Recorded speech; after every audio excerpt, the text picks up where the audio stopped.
Hi hello welcome to post 360. నేను మీ మురళి రాపల్లి. ఎటు వెళ్తున్నాం మనం? ఏం చేస్తున్నాం మనం? అంటే కొత్త కొత్త భావాలని సృష్టించడంలో కుటుంబ సభ్యులు, హిందూ ధర్మాలు అందరూ కూడా నిమగ్నం అయిపోయారు.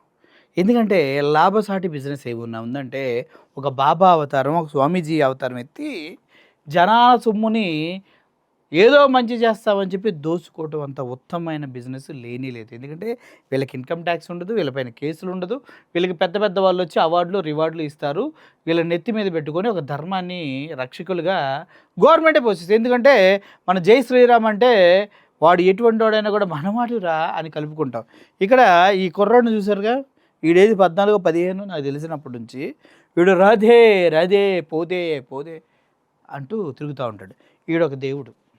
వీడు అంటే నన్ను ఫీల్ అవ్వకుండా, చిన్నోడు కదా అనొచ్చు.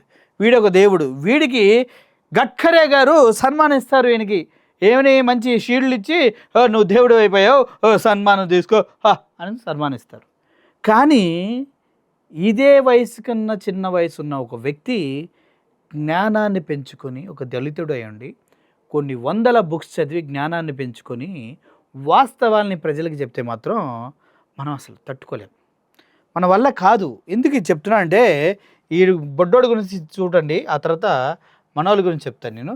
ఇటువంటి వ్యక్తులు అణువణువు ఉంటారు మనకి. మనం ఎటు వెళ్తున్నాం అన్న విషయాన్ని ఇదిగో మా నితీష్ గడ్కరీ గారు ఆయనకి అభినవ్ అరోరా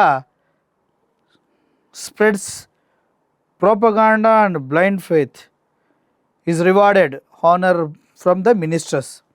వీడు అంధత్వాన్ని, ఫేక్ ప్రోపగాండాన్ని ప్రజల్లోకి తీసుకెళ్తున్న వీడికేమో గవర్నమెంట్ సత్కారాలు అందిస్తుంటే, వీడు అశ్వమిత్ వీడి పేరు బుడ్డోడు. వీడు బుక్స్ చదివి నాలెడ్జ్ తీసుకొని సమాజానికి సంబంధించినటువంటి విషయాల్ని కూలంకషంగా వివరించి చెప్తున్నాడు. కానీ అది బీజేపీకి మింగుడు పడతలేదు. ఎందుకంటే వీడు మాట్లాడే ప్రతి ఒక్క మాట వాళ్ళు చేసే అన్యాయాలకి గట్టిగా దించుతుంది అనమాట. ఈ బొడ్డోడు మీద మీకు చూసిన రాదే రాదే పోదే పోదే అంటాడు. వీడినేమో మన వాళ్ళు మినిస్టర్స్, బీజేపీ గవర్నమెంట్ గౌరవిస్తూ ఉంటుంది. ఇతన్ని మాత్రం ఎఫ్ఐఆర్ ఇతని పైన పెట్టడం జరిగింది. ఈ కుర్రోడు చెప్పే మాటలు విండి. అశ్వమిత్ ఎంత బాగా చెప్తాడు చూడండి. जो सोशल मीडिया पर घटनाक्रम गुजरा उसे देखकर एक बात जरूर साबित हो गई है कि रटने वाले तोतों की कीमत आज भी उतनी ही है जितनी पहले हुआ करती थी। धार्मिक दृष्टिकोण से करोड़ों में और सामाजिक दृष्टिकोण से 2 करोड़।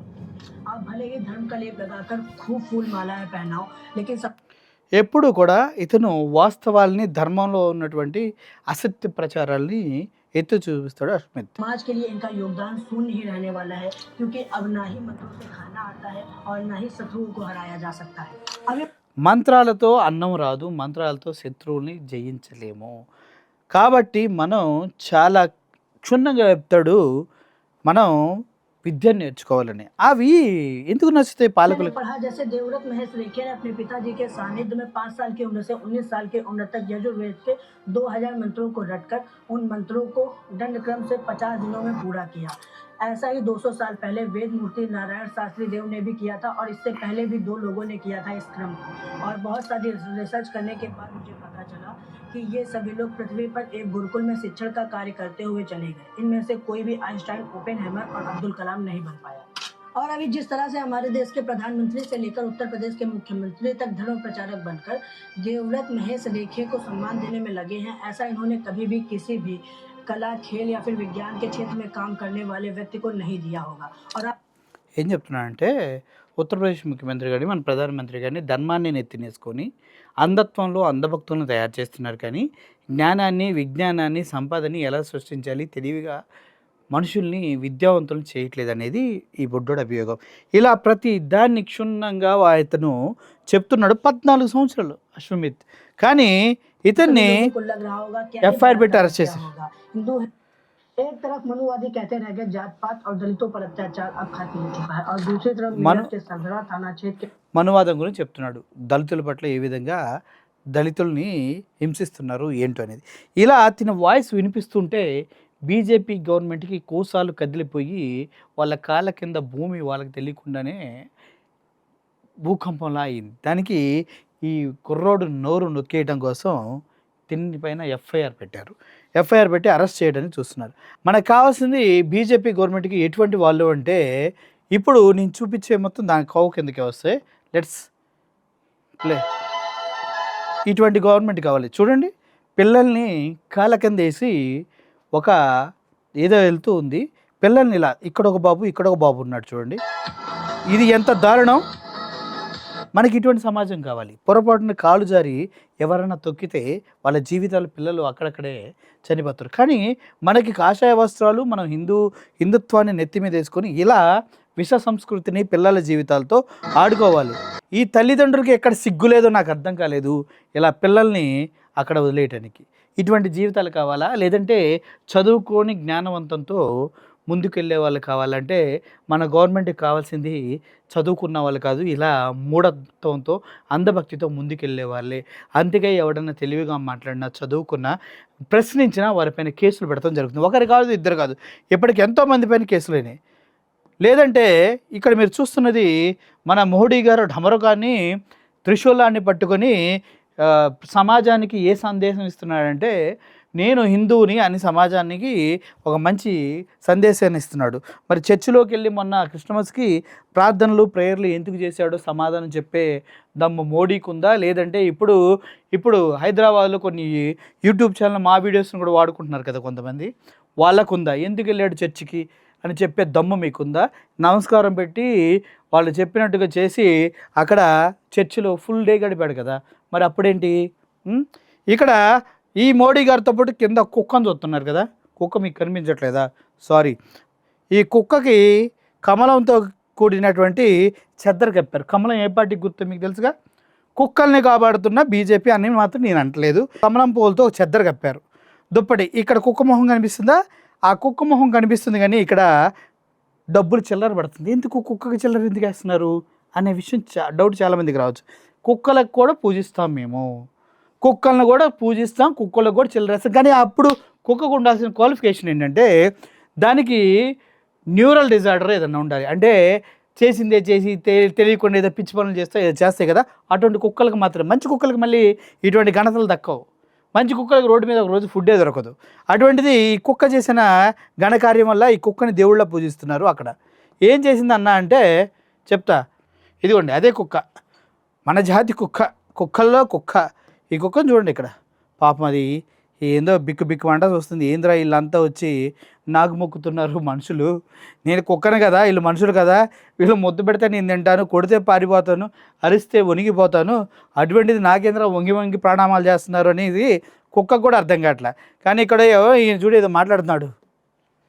కమాన్, పట్టుకోకూడదంట మళ్ళీ. బిజినెస్ బాగుంది బాబాయ్.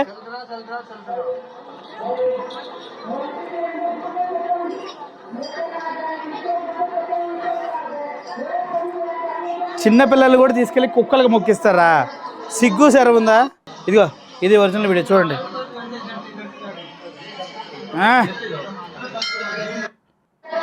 చూడండి ఆ కుక్క ఎందుకు తిరుగుతుందో ఏం చెప్తాడు వినండి. ఆ కుక్క తిరిగిన వీడియో కూడా ఉండాలి, అది విడిగా తీసాను కానీ ఇప్పుడు దొరకట్లా. से हम कम्पीट कर लेंगे चाइना और अमेरिका। भाई बिजनौर में एक कुत्ता कई दिन से हनुमान जी की मूर्ति के चक्कर लगा रहा था और भाई मंदिर के అది హనుమంతుడు గుడి చుట్టూ తిరుగుతుంది. ఎందుకు తిరుగుతుందో చెప్తాడు వినండి. आसपास भक्तों का मेला लग गया। भाई लोग कुत्ते को पूजने लग गए, जबकि वो बेचारा कुत्ता न्यूरोलॉजिकल डिसऑर्डर से న్యూరలాజికల్ డిజార్డర్తో కుక్కలు తిరుగుతూ ఉన్నాయి. ఇలా కుక్కలు చాలామంది చెర కుక్కలు రోడ్ల మీద అక్కడక్కడ తిరుగుతూ ఉంటాయి. జంతువులన్నీ తిరుగుతూ ఉంటాయి ఒక సిచ్యువేషన్లో వాటికి కొద్దిగా డిస్టర్బ్ అయినప్పుడు.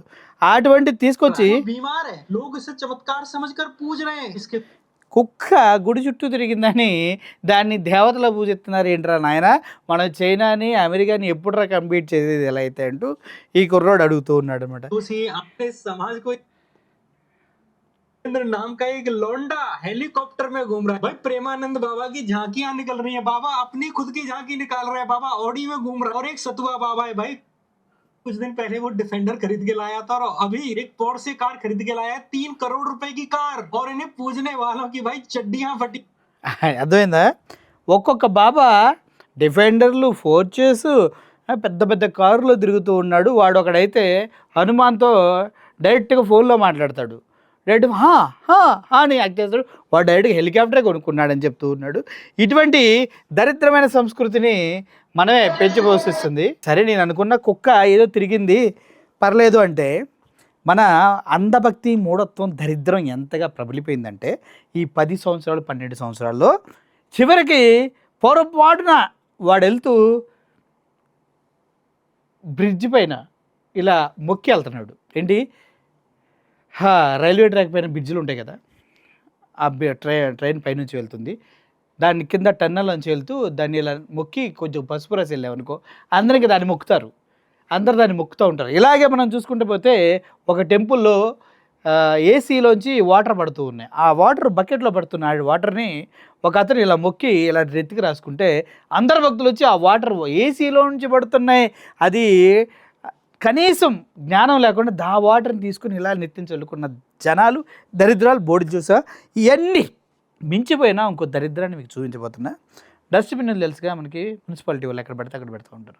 అటువంటి డస్ట్బిన్లో పొరపాటుని ఎవడో పూలదండ ఇసిరేసాడు, అది డస్ట్బిన్కి పూలబండ్లా ఇలా పడింది. ఇంకప్పటి నుంచి మన వాళ్ళు ఊరుకుంటారా? డస్ట్బిన్ దేవుడయ్యాడు. చూడండి అసలు, ఆదిమి చూతియా హై యూజ్ మీ. ఈ డస్ట్బిన్ను కూడా చివరికి దేవుళ్ళ పూజించేటువంటి సాంప్రదాయం మన హిందువుల్లో పెంచి పూజిస్తున్నారు సోకాల్డ్ బీజేపీ వారంతా. చూస్తున్నారా? We have lost common sense. People being worshipping a use me dustbin after followers are accidentally drop on it. రే, ఏటి వెళ్తున్నారు మీరు? వాడు బొడ్డోడు అష్మిత్ చదువుకొని జ్ఞానాన్ని ప్రజలకు అందిస్తూ ఉంటే ఆడిపైన కేసు పెడతారు. ఇట్లా దరిద్రాలను మొత్తాన్ని వెంటేసుకొని ఒక జాతిని మూఢనమ్మకంలో నడిపించే ఇట్లాంటి దరిద్రుల్ని మాత్రం పక్కన వేసుకొని తిరుగుతున్నారంటే మిమ్మల్ని ఏమనాలి? ఇదిగో కుక్క కూడా డబ్బులు ఇస్తాడు, కుక్క తింటుందా డబ్బులు తీసుకెళ్ళి? కుక్క ఏమైనా కొనుక్కోగలదా? ఇదో బిజినెస్ రా, ఇదో బిజినెస్. ఇది ఇంకా కమలా బొమ్మలు వేసాడు. నాకు అదే ఆశ్చర్యం వేస్తుంది. ఎక్కడ దొరికిందిరా నాయన బీజేపీ వాళ్ళ సింబల్స్ దుప్పడని నాకు భలే ఆశ్చర్యం వేస్తుంది. సో ఓవరాల్గా మీరు చూసుకున్నట్లయితే మన సమాజంలో మన బతుకులు ఎటు వెళ్తున్నాయో అనేది క్లారిటీ లేకపోతే చాలా చాలా దారుణాలు ఫ్యూచర్లో చూడగలుగుతాం. ఇప్పుడు కుక్కల్ని పూజిస్తున్నాం, డస్ట్బిన్లు పూజిస్తున్నాం, పిల్లల్ని రోడ్లు పడేసి తొక్కిస్తున్నాం, ఏసీలో వాటర్లు తాగుతున్నాం, చివరికి గేదె దూడలు వెళ్ళి పాలు తాగుతుంటే మనం మూత్రం తాగుతూ ఉన్నాం. అసలు మనం చెయ్యకూడని అన్ని చేస్తూ ఎంత గోదావరి గంగా పవిత్రతను శవాలతో పాటు చేస్తూ ఉన్నాం. ఇలా ఒక్కటి కాదు, రెండు కాదు, చెప్పుకుంటూ పోతే నీటిని పూజించని, వాటర్ని వాటర్గా చూసే వేరే దేశాలన్నీ నదులు సముద్రాలు అద్భుతంగా ఉంటే నీటిని పూజించి గంగామాతగా నెత్తిని చల్లుకున్న మనం మాత్రం అప్రశుభ్రమైనటువంటి వాతావరణాన్ని క్రియేట్ చేసుకుంటూ చనిపోయిన శవాల్ని గంగలో వేసి వాళ్ళకి స్వర్గంలో మంచి జరుగుతుందని ఫీల్ అవుతూ ఉన్నామంటే అర్థం చేసుకోండి. ఎవరి సాంప్రదాయాలు వాడి, ఎవరి విశ్వాసాలు వాడి, కానీ తాగే నీరు పాడు చేస్తూ ఉన్నారు. గంగా ప్రక్షాళన అంటారు, యమునా ప్రక్షాళన అంటారు, ఏమీ జరగదు, అంత ట్రాష్. ఇటువంటి మూఢనమ్మకాలు అంధభక్తుల్ని గనక యూజ్ మీ డస్ట్బిన్లో దేవుళ్ళని చూసే వాళ్ళని కనుక మనం చూసినట్లయితే కొంతమంది దేవుడు అన్ని ప్లేసుల్లో ఉన్నాడు అంటారు. దేవుళ్ళు అన్ని ప్లేసుల్లో ఉన్నప్పుడు గుళ్ళు ఎందుకు మరి మూసేయచ్చుగా అనేది నా ప్రశ్న. ఇప్పుడు దేవుడు అనేవాడు చాలా గొప్ప వ్యక్తి. దేవుడిని డస్ట్బిన్లో చూస్తే ఎంత దరిద్రం, దేవుడిని కుక్కలో చూస్తే ఎంత దరిద్రం, ఎంత చండాలం. ఇదంతా ఏంటంటే మన మైండ్ సరిగా లేదు. మనం మన పైన కన్నా ఏదో ఎక్స్టర్నల్ పవర్ పైన ఎక్కువ డిపెండ్ అవుతున్నాం. దానికి దేవుడు అని పేరు పెట్టాం. దేవుడు అనే వ్యక్తి నిజంగా ఉన్నారంటే పక్క వ్యక్తిలో నువ్వు దేవుడిని చూసినప్పుడే ఉంటాడు. నీతో పాటు నీ వాడిని ప్రేమించు, ఒకడికి సహాయం చేయి, ఒకడితో కలిసి జీవించు. అంతేగాని కులమత విద్వేషాలను రెచ్చగొట్టి మతాలతోటి ప్రాంతాలతో విభేదించి రాజకీయ లబ్ధి కోసం ఒకడు ఆడే నాటకంలో నువ్వు పోవయ్యావంటే నీకన్నా మూర్ఖుడు, చేతగానుడు, చెత్త ఎదవ ఎవడో ఉన్నాడని అర్థం చేసుకొని చివరికి ఇక్కడున్న డస్ట్బిన్కి నీకు ఎటువంటి తేడా లేదన్న విషయాన్ని కూడా గమనించాలి. చదువుకున్న వాళ్ళపైన కేసులు పెడితే కోర్టులు ఏమి శిక్షించో లోపల పెట్టావు, కొన్నాళ్ళకి మళ్ళీ బయటకు వచ్చి వాడు అదే చేస్తాడు. కానీ ఇటువంటి మూర్ఖుల్ని కనుక నిజంగా ఎడ్యుకేట్ చేయగలిగితే, ఒక్కరిని ఎడ్యుకేట్ చేయగలిగిన చాలు, వాడి జీవితం సార్థకతం అవుతుంది అనేది మాత్రం వాస్తవం. మీరు కూడా ఇలా కాకుండా కొద్దిగా డిగ్రీ వరకు చదువుకోవాలని, మంచిగా చదువుకోవాలని కోరుకుంటూ సెలవు తీసుకున్నా. లేదంటే ప్రతి ఒక్కడు నీకు బొట్టు పెట్టి ఏదో స్లోగన్ ఇచ్చి ఒకటి ఇంకోటి ఎవడి దగ్గర స్లోగన్ వాడిచ్చి వాడి కింద బానిసల్లాగా మిమ్మల్ని వాడుకుంటూ ఉంటారు. అర్థం చేసుకోండి. Thank you for watching this video. Murali signing off. Thank you so much.